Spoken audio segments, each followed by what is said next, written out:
Under the warm glow of the early afternoon sun, the garden sparkled with a delicate arrangement of flowers in soft pastel hues.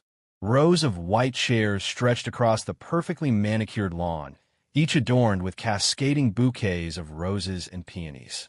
Guests mingled with champagne flutes in hand, their laughter and light chatter mixing with the soft melodies of a string quartet playing a gentle, classical tune. Emily stood by the entrance to the reception area, her heart fluttering as she watched her daughter Grace glide gracefully across the lawn, her white lace gown flowing behind her like a cloud. Grace looked ethereal, her smile radiant as she held onto her new husband Lucas' arm.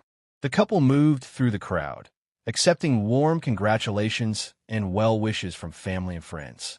It was a picture-perfect moment, one that Emily had envisioned 1,000 times while planning this wedding.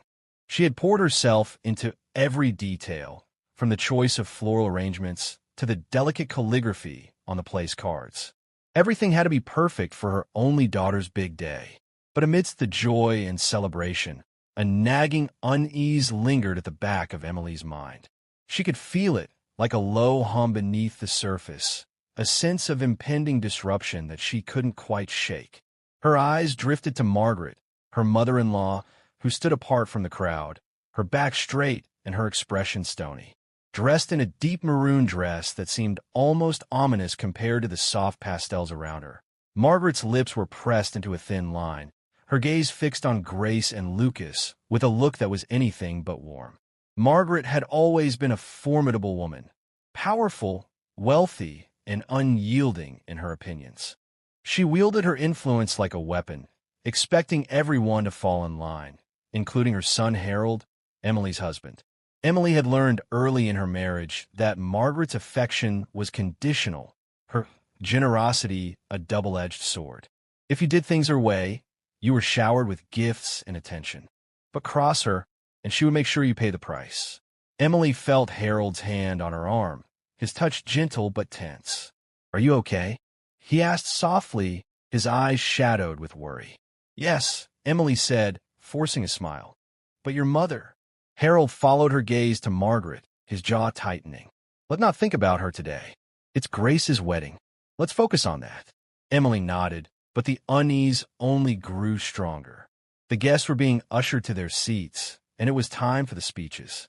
The father of the bride spoke first, his voice breaking slightly as he recounted memories of Grace's childhood, from her first steps to her first day of school to the day she met Lucas at university. The guests laughed and wiped away tears, the mood warm and nostalgic. Lucas's best man spoke next, delivering a charming, slightly embarrassing account of Lucas's nervousness before proposing to Grace. And then it was Margaret's turn. Emily's heart sank as Margaret stepped forward, her heels clicking sharply against the wooden stage. The room fell silent. Margaret stood before the crowd, her posture regal, her eyes cold and calculating. She held a champagne flute in one hand, the other resting casually on her hip as she scanned the room. Emily's breath caught in her throat. Something about the way Margaret was standing there, the air of smugness and barely concealed disdain, sent a chill down her spine. Margaret raised her glass, her gaze finally settling on Grace and Lucas, who were seated together at the head table, hands clasped tightly under the tablecloth. Grace's smile faltered, and Lucas glanced nervously at Emily, as if seeking reassurance. To Grace and Lucas, Margaret began, her voice smooth and controlled. A union that, in my opinion, was ill-advised from the start. Gasps rippled through the crowd. Emily's stomach dropped. Grace's face went pale, and Lucas's jaw clenched. Harold shifted uncomfortably in his seat, his eyes fixed on his mother, a muscle twitching in his jaw. But since no one seems to listen to reason in this family anymore, Margaret continued, her tone laced with venom, "I suppose it's only fitting that I make my position clear." She placed the champagne glass down with a deliberate, almost theatrical gesture. "As of today, I am officially disinheriting Grace.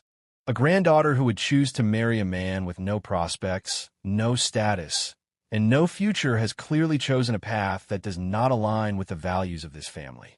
and I will not stand by and watch my family's fortune squandered on a union doomed to fail.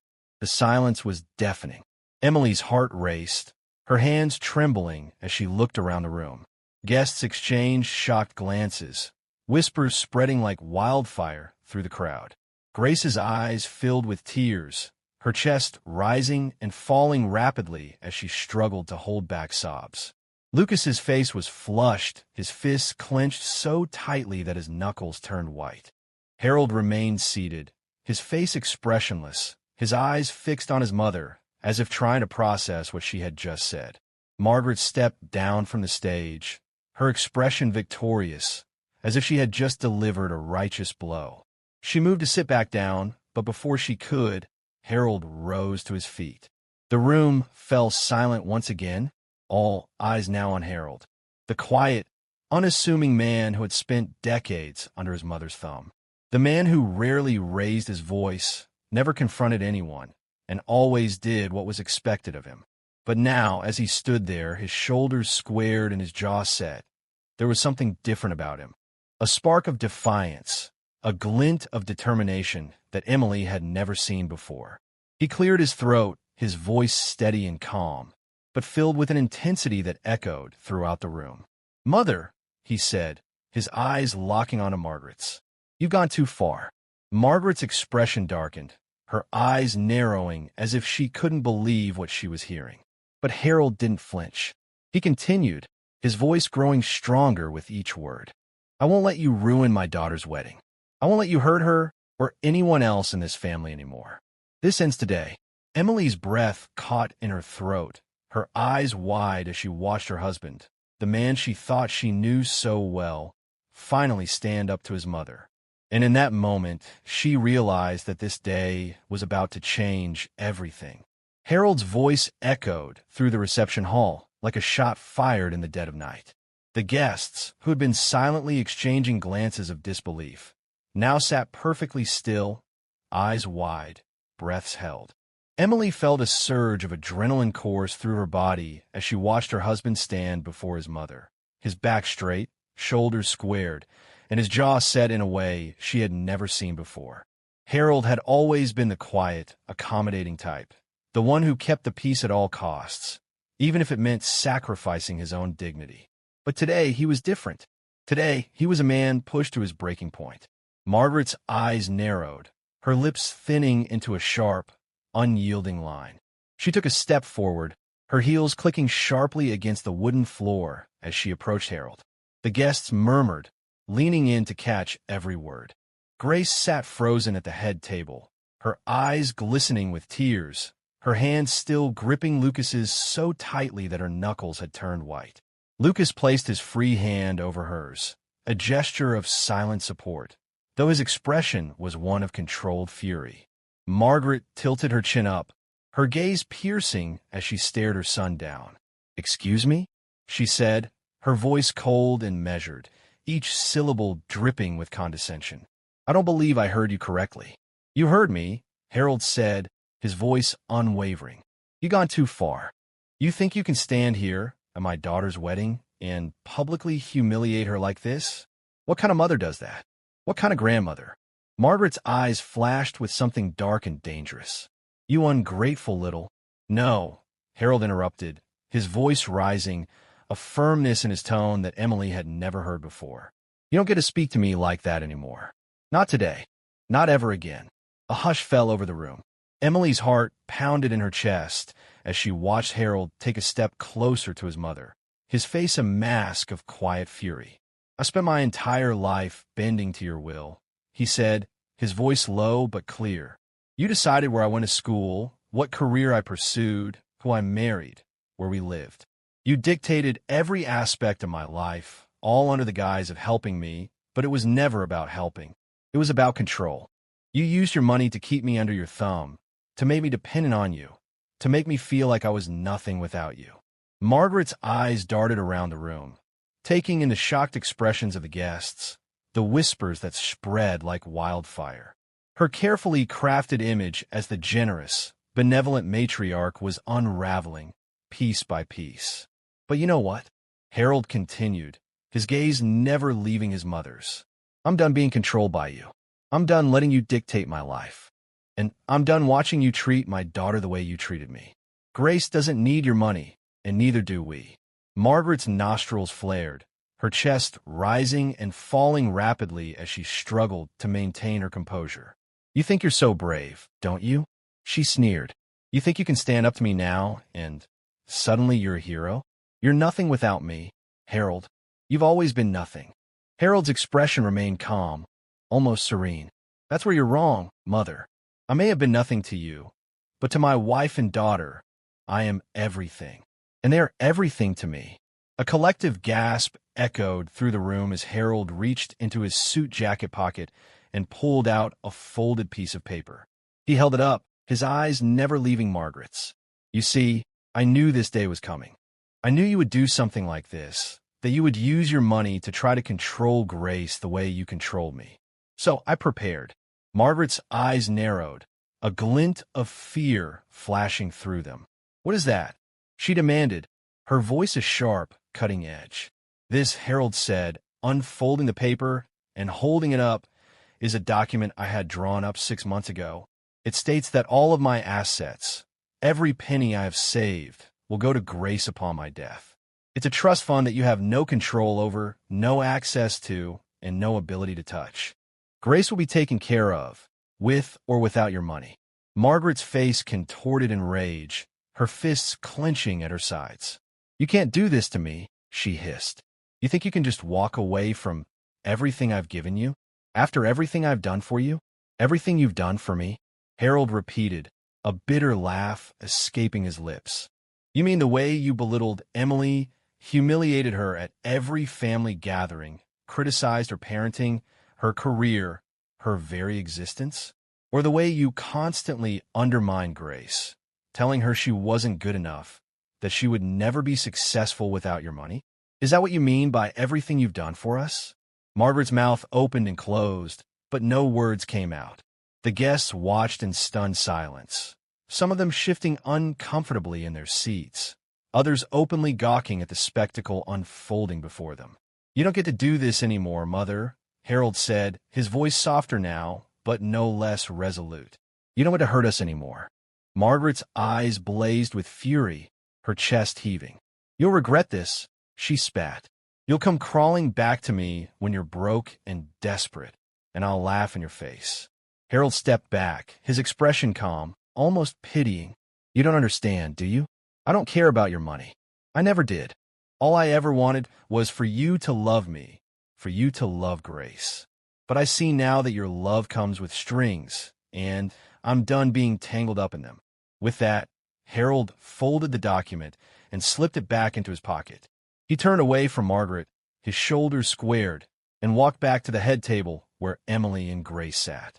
Emily's eyes glistened with tears as she reached for his hand, her heart swelling with pride and relief. Grace, too, looked up at her father with a mixture of awe and gratitude, her lips trembling as she mouthed the words, "Thank you." But Margaret was not finished. She straightened her spine, her eyes cold and calculating as she looked around the room. "If that's how you want to play it," she said, her voice dripping with venom, "then consider yourselves disowned. You're no longer my son. Grace is no longer my granddaughter. And don't come crying to me when you're out on the street." Harold let out a long, slow breath and sank down into his chair, his shoulders slumping as the adrenaline began to wear off. Emily placed her hand over his, squeezing gently. "Are you okay?" she whispered, her voice thick with emotion. Harold nodded, his eyes red and glassy. "For the first time in my life," he said, his voice breaking slightly, "I feel free." Grace leaned forward, her eyes wide and brimming with tears. "Dad," she said, her voice shaking. "Thank you. For everything." Harold reached out and took her hand, his expression softening. "I'm sorry it took me so long," he said, his voice thick with emotion. "But I'm here now, and I'm not going anywhere." And as the string quartet resumed playing, their soft, soothing melodies drifting through the room like a balm to soothe frayed nerves, the family sat together, united in a way they never had been before. Outside, the sun was setting, casting a warm, golden glow over the garden, as if nature itself was bearing witness to the end of one chapter and the beginning of another. The days following the wedding were a blur of conflicting emotions and whispered conversations. The reception had ended awkwardly, with guests exchanging uncomfortable glances as they slipped out of the venue, murmuring polite goodbyes while casting wary glances toward the head table. Margaret's dramatic exit had left a cloud of tension hanging heavy in the air, a tension that persisted long after the last guest had departed. Emily sat in the living room the morning after, nursing a lukewarm cup of coffee, her eyes fixed on the sunlight filtering through the blinds. The house was eerily silent, the kind of silence that felt both oppressive and unsettling. Grace and Lucas had left for their honeymoon, their departure strained and somber rather than joyous and celebratory. Emily's heart ached for her daughter, who had spent years trying to earn her grandmother's approval only to be publicly humiliated on what was supposed to be the happiest day of her life. Harold had barely spoken since they returned home the previous night. He had locked himself in his study, emerging only briefly to grab a glass of water before retreating once again. Emily understood his need for solitude, but the silence was suffocating, each moment dragging on like an eternity as she sat there, replaying Margaret's cruel words over and over in her mind. The shrill ring of the phone shattered the quiet, making Emily jump. She reached for it instinctively, her hands trembling as she brought the receiver to her ear. "Hello, Emily." It was Margaret's voice, sharp and unmistakably angry. Emily's stomach clenched, her grip tightening on the phone. "Is Harold there?" "He's resting," Emily said, her tone clipped. "After what you did yesterday, he needs some time to process." Margaret let out a bitter laugh, the sound hollow and biting. "Process? What does he have to process? The fact that he humiliated me in front of all those people? The fact that he threw away his own mother for that? That ungrateful little brat he calls a daughter?" Emily's jaw clenched, a wave of anger bubbling up inside her. "Grace is not ungrateful. She's your granddaughter. Or did you forget that when you disinherited her in front of everyone she loves? She's a fool, just like her father," Margaret snapped. "Marrying a man with no future, no prospects. What do you think will happen when that boy can't provide for her? When he drags her down into the gutter with him? And you just sit back and let it happen." Emily's hands shook, her pulse pounding in her ears. "Grace is happy, Margaret. Isn't that what matters? Isn't that what any grandmother would want for her granddaughter?" Margaret's silence was chilling, a void filled with unspoken contempt. "You listen to me," she said, her voice low and menacing. "Harold may think he can cut ties with me, but he'll come crawling back. He always does. And when he does, he'll regret every word he said to me yesterday." Emily's jaw tightened. "Don't call here again, Margaret. You've said enough." And with that, she hung up, her hands shaking as she set the phone down on the counter. The tension lingered long after the call ended, a dark, oppressive cloud that hung heavy over the house. Emily stood there, her mind spinning, her heart pounding. Margaret's words echoed in her ears, each one a dagger aimed at her heart. Would Harold regret what he'd done? Would he eventually fold under the pressure, the way he always had in the past? Later that evening, Emily found Harold in his study, slumped in his chair with a glass of whiskey in hand. The room was dimly lit, the soft glow of the desk lamp casting long, dark shadows across the walls.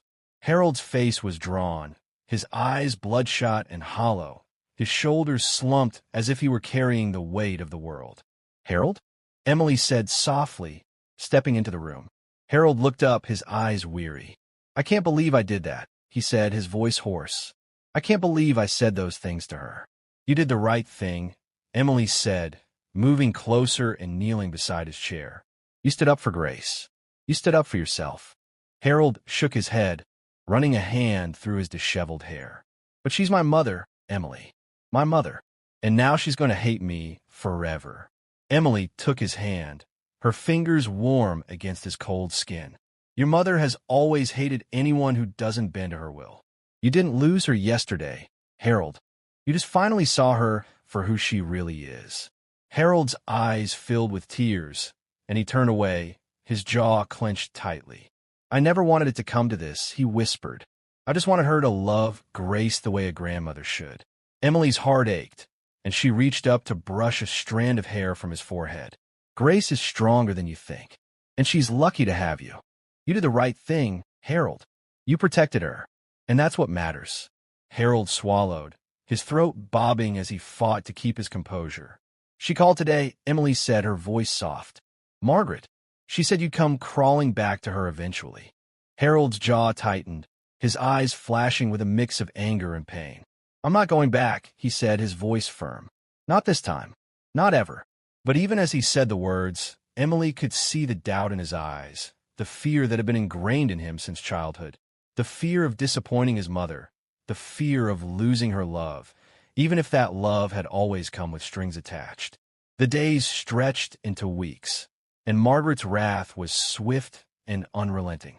She spread vicious rumors among their family and friends, painting Harold as a disloyal son who had abandoned his mother for a wife and daughter who were only after his money. Relatives who had once been close now distanced themselves, some refusing to return calls, others outright confronting Harold and Emily with accusations of betrayal and selfishness. Emily's phone buzzed constantly with messages from concerned relatives, each one more accusatory than the last. "How could you do this to Margaret? She's your mother. Margaret has always been there for you, and now you're treating her like she's nothing. You'll regret this, Harold. You'll regret it when she's gone." The words stung, each one a fresh wound added to the growing collection of scars that Margaret had left on their lives. Harold grew quieter, retreating further into himself, the strain of his mother's campaign against him taking its toll. One evening, as Emily was sorting through the day's mail, she found a letter addressed to Harold, the return address unmistakably Margaret's. She held it in her hands, the envelope heavy and ominous, her heart pounding as she contemplated what to do. Should she open it? Should she give it to Harold and risk undoing all the progress he had made in severing ties with his mother? Before she could decide, Harold entered the room, his eyes tired and red-rimmed. "What's that?" he asked, his voice flat. Emily swallowed, holding the letter out to him. "It's from your mother." Harold stared at the envelope, his jaw working, his eyes dark and haunted. He reached out, his hands trembling slightly as he took it from her. For a moment, he just stood there, staring at the envelope as if it were a snake poised to strike. Then, without another word, he tore it open, his eyes scanning the letter inside. Emily watched as his expression shifted from confusion to shock, then to something darker, something colder. When he finally looked up, his face was ashen, his hands shaking as he held the letter out to Emily. "She's suing me," he said, his voice hollow. "She's suing me for the trust fund I set up for Grace." Emily's heart dropped, the room spinning around her as she took the letter from his hands. The words blurred before her eyes, but the message was clear. Margaret was going to war. And this time, she was determined to destroy everything Harold had worked so hard to protect. The air in the house was heavy, suffocating, as if the walls themselves had absorbed the tension and were now radiating it back. The letter lay open on the kitchen table, its words stark and cold against the white paper. Margaret was suing Harold for control over the trust fund he had set up for Grace, claiming that he had acted under duress and was not of sound mind when he made the financial decisions. She was demanding that the trust be dissolved and that Grace receive nothing. Emily stared at the document, her jaw clenched so tightly that her teeth ached. This was a new low, even for Margaret. The woman who had disinherited her own granddaughter at her wedding was now trying to claw back every cent Harold had set aside for Grace's future. Harold sat across from her, his head in his hands, his shoulders slumped in defeat. His eyes were hollow, and dark circles had formed beneath them, evidence of sleepless nights and restless days spent pacing the house, rehashing every cruel word his mother had said. Emily reached across the table, her fingers grazing his hand, but Harold pulled away, his eyes fixed on the floor. "I don't understand how she could do this," he muttered, his voice a broken whisper. "She's my mother. How could she do this to her own son? To her own granddaughter?" Emily swallowed hard, fighting the urge to scream. She had been asking herself the same question over and over, but there was no rational answer. Margaret's actions were driven by something dark and twisted, a need to control that bordered on pathological. "We need a lawyer," Emily said, her voice firm despite the tremor in her hands. "A good one. Someone who isn't afraid to stand up to her." Harold shook his head, a bitter laugh escaping his lips.